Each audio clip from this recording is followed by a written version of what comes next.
김대성 목사의 한국 교회사 이야기, 소망을 나누는 사람들.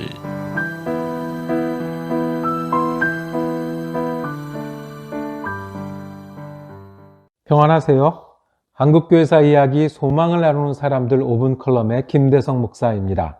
오늘은 그 두 번째 시간, 제비의 사랑, 마펫의 사랑이란 제목으로 이야기를 이어가도록 하겠습니다.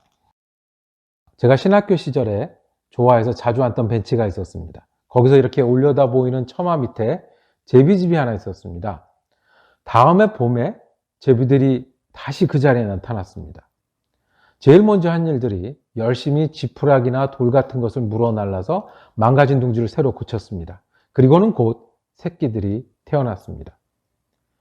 정말 쉴 새 없이 엄마 제비, 아빠 제비는 새끼들을 위한 먹이를 실어 날랐습니다.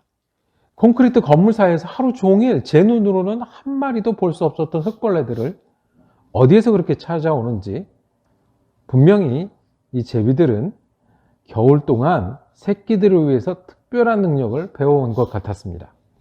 제비가 새끼를 먼저 사랑했듯이 한국을 사랑했던 선교사 사무엘 마펫을 소개합니다. 이분의 한국 이름은 마포 3열입니다.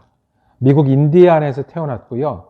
거기서 하버드 대학을 마치고 시카고에 있는 맥코믹 신학교를 졸업했습니다. 그 졸업하던 해에 1890년에 미국 북장로교 선교사로 한국을 방문했고, 그때 나이 26살이었습니다. 당시 구한말은 강력한 유교 전통 때문에 전도는 투쟁과 같은 것이었습니다.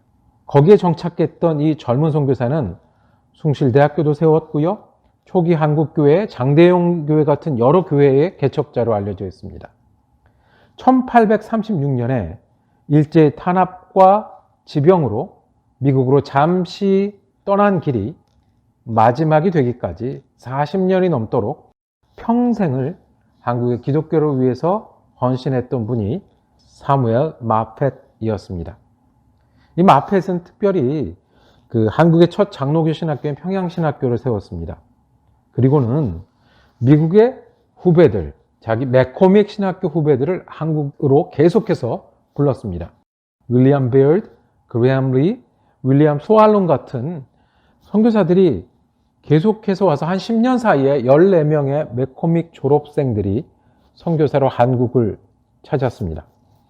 그래서 이분들은 한국교회 기독교를 소개하고 기독교 지도자들을 길러내는 주춧돌이 되었습니다. 여기서 한 가지 질문. 마펫과 그 후배들 같이 젊은 선교사들이 어떻게 한국을 알고 평생의 일터로 삼았을까요? 1890년에 미국 인구는 6,300만 명이었고, 그때 대학원을 졸업하고 석사 학위를 받은 사람들은 1,000명 정도밖에 되지 않았어요. 퍼센트로 하면 0.0015%, 10만 명 중에 한두 명. 미국에서도 귀한 인재였을 거고 지도자들이 될 수 있었을 것입니다. 그런데 매해 한 사람, 두 사람이 한국을 찾았고 평생을 바쳤습니다. 더군다나 놀라운 사실은 당시 신학교 과정에는 해외 선교나 아시아에 대한 교육이 없었던 점입니다. 그러면 어떻게 한국을 알았을까요? 이 젊은 학생들은 스스로 찾아 공부했습니다. 교과목에 없으니까 자발적으로 저녁 기도회에서 공부했습니다. 선교를 좋아하는 사람들이 모여서 선교 잡지를 공부를 하고 YMCA 등지에서 선교 정보를 얻어서 나눴습니다. 어쩌다가 고향을 방문한 선교사들은 선교를 좋아하는 학생들이 초대되어서 한국을 소개하는 장이 되었습니다. 이곳에서 젊은 학생들은 처음으로 한국에 대해서 듣고 서울과 평양 등의 한국 도시 이름을 접하게 됩니다.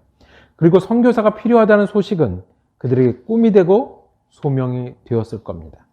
그들은 먼저 한국을 사랑했고 사랑해서 배웠습니다. 제비도 새끼들을 위해 스스로 배워야 했을 겁니다. 19세기 후반에 한국에 대해 스스로 공부하고 준비했던 젊은 선교사 마펫은 사랑해서 배웠고 배우니 더 사랑하게 되었습니다. 사랑해서 배우고 배우니 더 사랑하는 일은 예수님의 제자들부터 우리까지 그리스도인들의 믿음이요 삶입니다. 오늘은 여기까지 초기 교회 선교사 사무엘 마펫 목사님을 소개해 드렸습니다.